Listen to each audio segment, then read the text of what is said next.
pangaon lamang sa balanghoy. Kay mo man kanang atong agianan ang mag-antos kita nining kalibutan karon. O niabot na sumala sa akong tugon kaninyo. Niabot pa gyud. Kay doon na karon ang 2022 nga 40 katuig kadagikan sa 1982 sa Hulyo 27. Kay mo man ay sukod sa Ginoo, Hulyo 27. Mamanggani nga Hulyo 27 gyapon ang pagbangon sa Iglesia ni Cristo dinhi sa Pilipinas kay mo man ay ilhanan karon.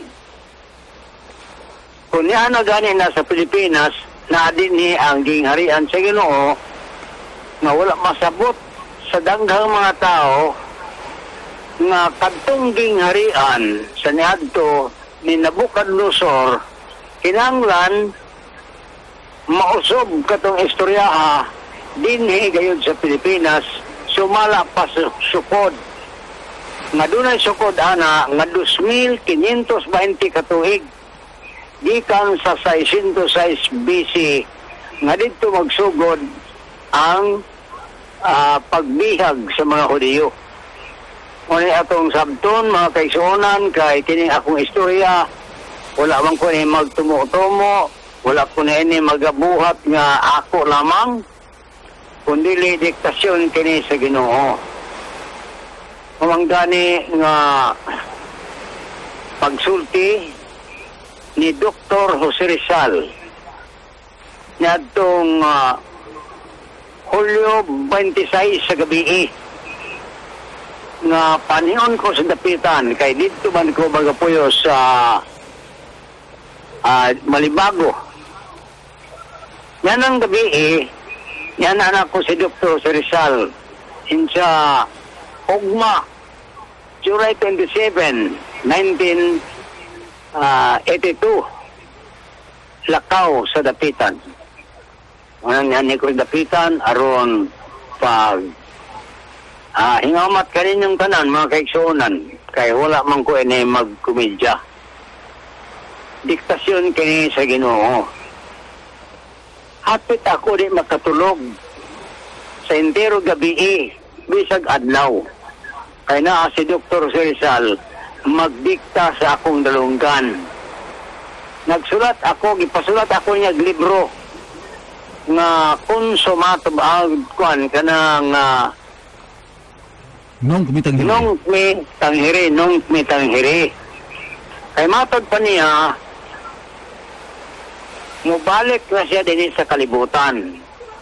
Pwede na siya nga mahikap na to.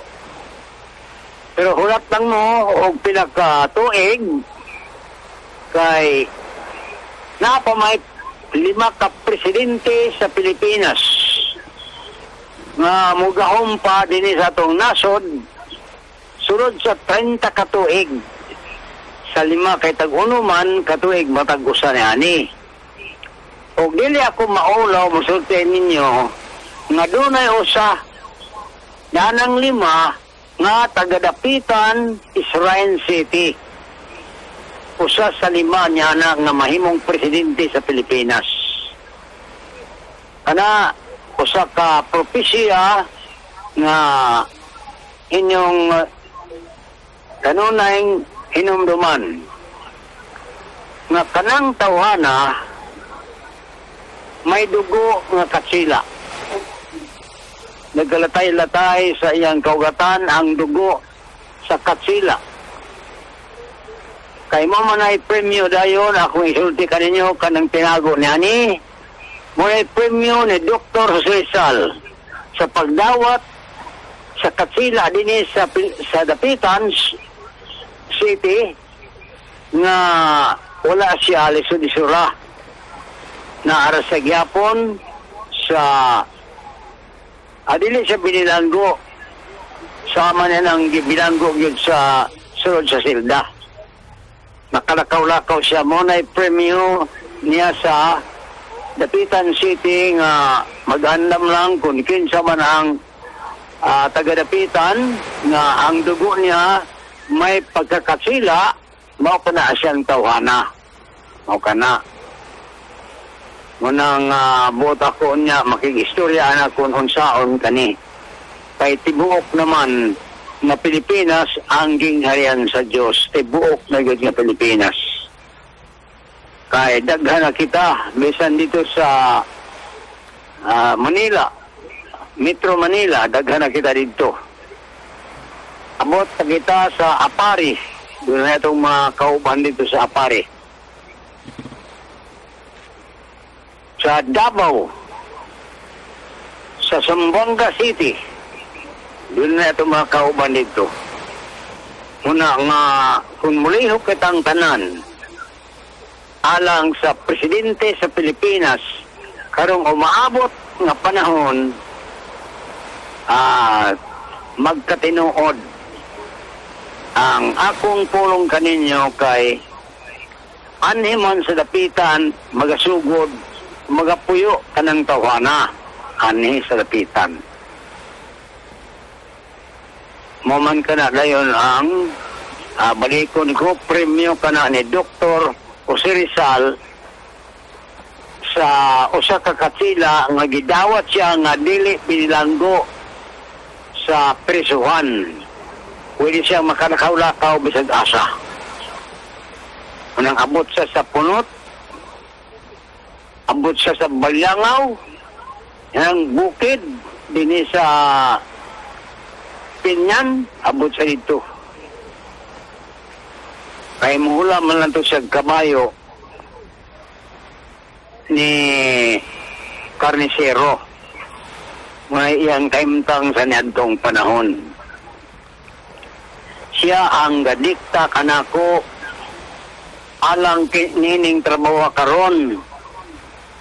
Mao nga sumala sa introduction sa atong istorya, natapos na ang 2,000 katuig ni Kristo. Kaya nahuman naman ka na, niyatong 2,000, humana. O nibano sa dayon ini ang 13,000 nga 17 na kita katuig nga nasulod ining 13,000 katuig ni Kristo kay turuman kaadlaw sa Kristo.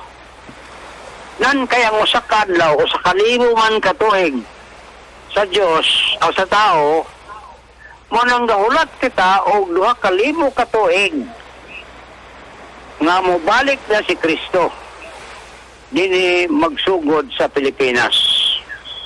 Dili ako maulaw kaninyo nga ani magsugod sa Pilipinas. Ang inyong timanan lang nga no nga ang Iglesia ni Kristo natukod man sa Pilipinas.